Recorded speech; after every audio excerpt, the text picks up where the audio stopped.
Good morning, everyone. Today we're going to look at the word agape. So, the word agape means love or affection or benevolence.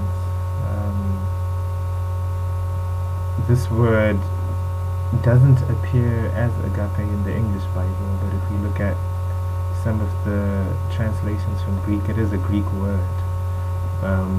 In English it is translated as love.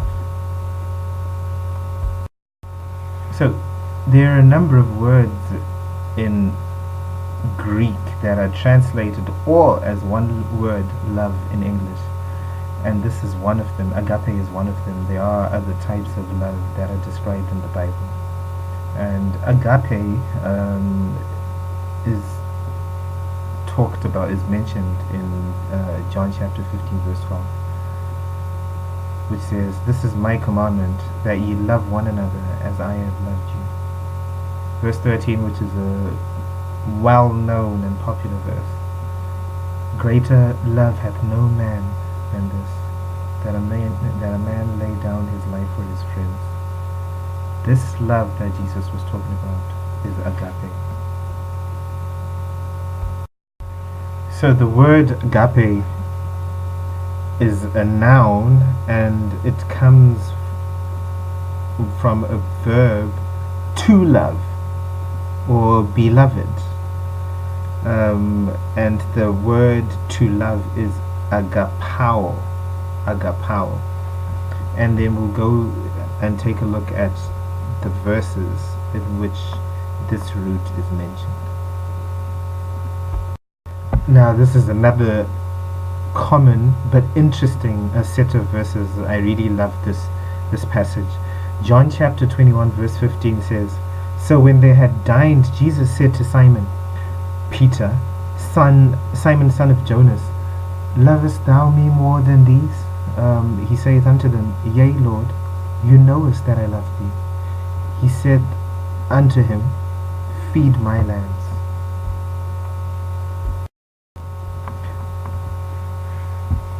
John chapter 21 verse 16, Jesus asks him again the same question. "Simon, son of Jonas, do you love me?" And Simon was telling him, "You know that I love you, Jesus." And Simon Peter was probably beginning to wonder why Jesus was asking him the same question a second time. And the important thing to note is that when Jesus asked him the question, "Do you love me, Simon?" the word love that he used in that verse is agape. And yet when Simon said, "I love you, Jesus, you know that I love you, Jesus," Simon didn't use the word agape. He used another word, phileo, which is the friendship type of love. So Jesus wasn't asking him whether he loved him as a friend. He wanted to know whether Simon loved him unconditionally, because friendship has conditions. You won't love your friend the same way you love a stranger. But Jesus was saying, for this relationship to last, you have to love me with no conditions. Jesus asked Peter the same question a third time, but this is really, really interesting. It's quite interesting that Peter didn't recognize what Jesus was doing here. Jesus wanted Peter to understand how he was responding to him, and Peter didn't understand what was happening. That's why Peter was grieved, because Jesus had said unto him the third time, lovest thou me? And yet that wasn't the third time Jesus was mentioning this question, because in the third time he asked Peter about love, he actually asked him, "Are you sure you love me as a friend?" Because this time Jesus didn't use the word agape. He used the word philia when he said for the third time that Peter, do you love me? He didn't say, "Do you agape me?" He said, "Do you phileo me?" Which means Jesus was noticing that Peter's love at the moment was phileo. So he wanted to confirm. And Peter didn't realize the differences in the words love that Jesus was using. And he said, "Jesus, you know everything, you know everything about me, I love thee. And Peter, he didn't go back to agape. He didn't mention to Jesus, he didn't answer this question using the word agape. He still used the word filio.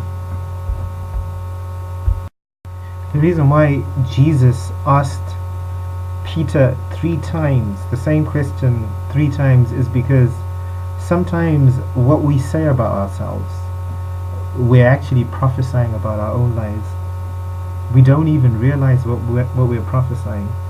In John chapter 21 verse 18, Jesus was trying to tell Peter what Peter was saying about himself in terms of his love, the type of love he had for Jesus. So in verse 18 of chapter 21 of the book of John, Jesus, after having asked him 3 times to make sure, to Peter, he wasn't just imposing this prophecy on Peter, but he was giving Peter a parable of how Peter was responding to Jesus' question. So he says, "Verily, verily, I say unto thee, when you were young, you girded yourself, and you walked whither you wouldest. But when you will be old, that's when you will stretch forth thy hands." If you look at the word agape in English, it's agape. It means to open wide. In other words, it's the same as stretching forth thy hands. "And another shall gird thee and carry thee whither you wouldest not." In other words, Jesus is saying, right now you're motivated by friendship love. You're motivated by the things that you've seen me doing for you. But that won't last.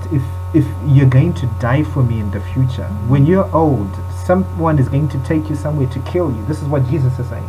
But by the time someone takes you somewhere to kill you, you won't have that filial love anymore. That filial love will have grown to agape, where you do things not because you want to, not because it feels right, but because you have an unconditional love. He was trying to say that for most of his ministry, for some of his ministry, for some time during the ministry of Peter, he's going to be motivated by the things that he saw, by the Jesus who lived here on earth. And sometimes we as Christians, we're motivated so much by the things that we see. We're motivated by miracles, we're motivated by prophecies, we're motivated by so many things that we actually see. And therefore we have a friendship kind of relationship with Jesus. We have a filio. And filio is not unconditional, but we have to grow to an unconditional type of love, of agape, where whether we see the miracles, whether our prayers are answered or not, whether we have a breakthrough or not, whether we have money or not, whether the pastor prophesies about our lives or not, all of those things won't change the way we feel about Jesus, the things we actually do for him. We aren't motivated by what we see, but we are more motivated by what we don't see, and therefore that conditional love called filio then turns to agape, which is unconditional. This is exactly what Jesus was telling Peter in John chapter 21 verse 18. So today, meditate on the word agape, so that it becomes the true expression of your love for Jesus, because it is a true expression of Jesus' love for you. Amen.